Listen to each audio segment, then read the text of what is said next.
ఇవాళ విశాఖలో జరిగే ఉత్తరాంధ్ర వైఎస్ఆర్సీపీ సమావేశానికి పెద్ద ఎత్తున తరలివచ్చేందుకు కార్యకర్తలు సిద్ధమవుతున్నారు. దీనికోసం భారీ ఏర్పాట్లు చేస్తున్నారు. ఉత్తరాంధ్ర అభివృద్ధికి సీఎం జగన్మోహన్ రెడ్డి ఏ ప్రభుత్వం చేయని రీతిన పాటుపడ్డారని ఆ పార్టీ నాయకులు చెబుతున్నారు. ఇది రానున్న ఎన్నికలకు కీలక శంఖారావంగా పార్టీ నాయకులు చెబుతున్నారు. మరింత సమాచారం ఆ వివరాలు మా ప్రతినిధి రామచంద్ర అందిస్తారు. ఉత్తరాంధ్ర స్థాయి వైఎస్ఆర్సీపీ కార్యకర్తల సమావేశం మరికొన్ని గంటల్లోనే జరిగే అవకాశం ఉంది. ఈ దశలో పెద్ద ఎత్తున ఉత్తరాంధ్రకి సంబంధించిన వైఎస్ఆర్సీపీ కార్యకర్తల్లోని అలాగే అభిమానుల్లో కూడా జోష్ కనిపిస్తుంది. ఈ దశలో ఎమ్మెల్యే గొల్లబాబురావు గారితో పాటు ఎమ్మెల్సీ వరదు కళ్యాణి తదితరులు కూడా ఉన్నారు. సార్ చెప్పండి, ఒక రకంగా ఈరోజు రిపబ్లిక్ డే చాలా ఘనంగా జరుపుకుంటున్న పరిస్థితి మీకు కనిపిస్తుంది. గతంలో కూడా పాలిటిక్స్లో ఉన్నారు, అప్పటికిప్పటికి అభివృద్ధి ఏ రకంగా కనిపిస్తుంది? బాబాసాహెబ్ అంబేద్కర్ ఆలోచనల్ని ఆకాంక్షల్ని వారి కన్నా కలలను అన్నింటినీ కూడా నిజంగా ఈరోజు నెరవేరుస్తున్నటువంటి ఏకైక నాయకుడు సంఘ సంస్కర్తలాగా పనిచేస్తున్నటువంటి మన గౌరవ ముఖ్యమంత్రి శ్రీ జగన్మోహన్ రెడ్డి గారిని చూస్తే కారణ జన్ముడు ఈ పేద వర్గాల కోసం, అలాగే ఈ రోజున ఆపదలో ఉండే ప్రతి ఒక్కరికి ఆపద్బాంధవుడిగా పనిచేస్తున్నటువంటి మరి గౌరవ ముఖ్యమంత్రి ఈ రోజున నిజంగా చిరస్మరణీయుడు.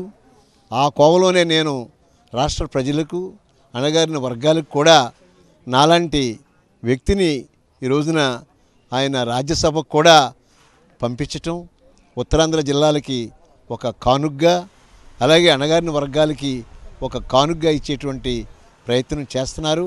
అందుచేత ఎన్నికల శంఖారావం మరి ఈ ఉత్తరాంధ్ర జిల్లాల నుంచి స్టార్ట్ అవుతుంది. ఇది వాస్తు ప్రకారం కూడా బ్రహ్మాండమైనటువంటి రోజు.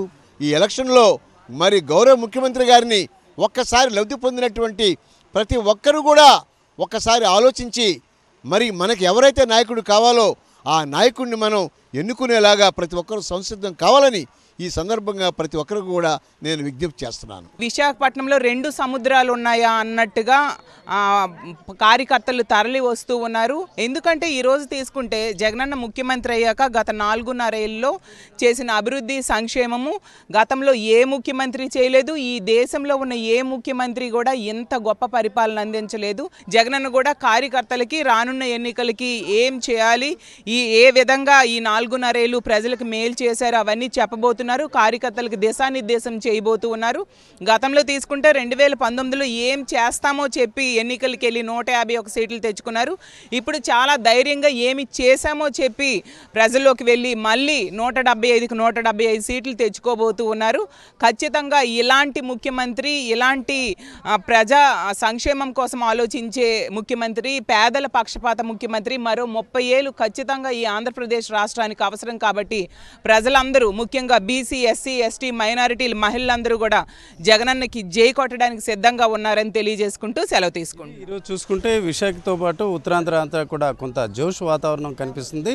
రేపు జరగబోయే సీఎం జగన్మోహన్ రెడ్డి కార్యకర్తల దిశానిర్దేశ కార్యక్రమంలో పాల్గొనడానికి ఉత్సాహంగా ఉంటున్న వాతావరణం మనకు కనిపిస్తుంది. కెమెరా పర్సన్ సత్యతో రామచంద్రరావు, సాక్షి టీవీ, విశాఖపట్నం.